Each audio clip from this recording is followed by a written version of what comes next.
paycheck I ever got, I think I probably spent it on music, because I remember with everything that I used to have to do at home, so my parents would tell me you can have anything that you want, but you are paying half for it. So all the chores that I do at home equal a specific value, and then from that specific value, like I'd have to then say to dad, okay, cool, like I polished your shoes 10 times this week, that's 5 rand, and I want a bike, that's 10 rand, so here's the 5 rand, here's my bike.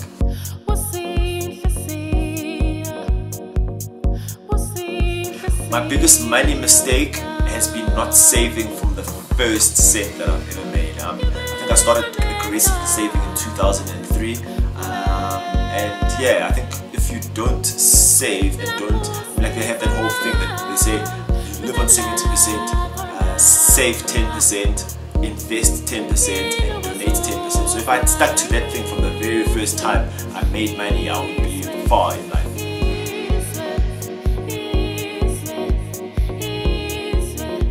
Investing in property, just simply because of the investment type, the type of investment that property is.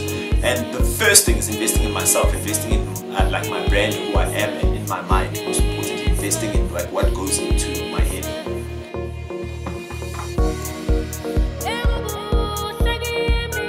Educate yourself about the business that you want to go into, and if you don't understand the business, don't venture into it. Very simple. If you don't understand it, irrespective of how much money there is to be made, if you don't understand it, don't venture into it. And if you do want to venture into it, then put yourself in a position where you do understand it and you are educated about it.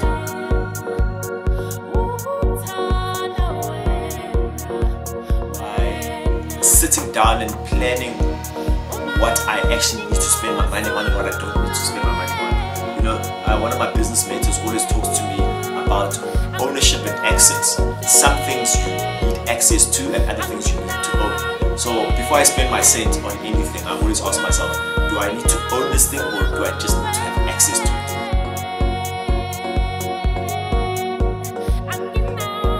You have to be like a master at the business that you're doing. And also that sometimes you get into a business for selfish reasons, but the end result and the end of any business is that you are actually servicing people.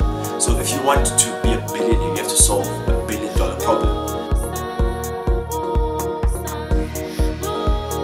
Love what you do and do what you love, because then when you come across challenges, it doesn't seem as much of a challenge because you actually love what you're doing and enjoy what you're doing.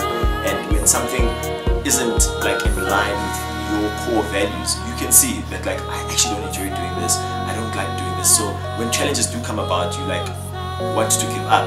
But when you love what you do and do what you love, a challenge you just look at it as an obstacle and you want to overcome that obstacle as soon as you possibly can to get to the end goal. So love what you do and do what you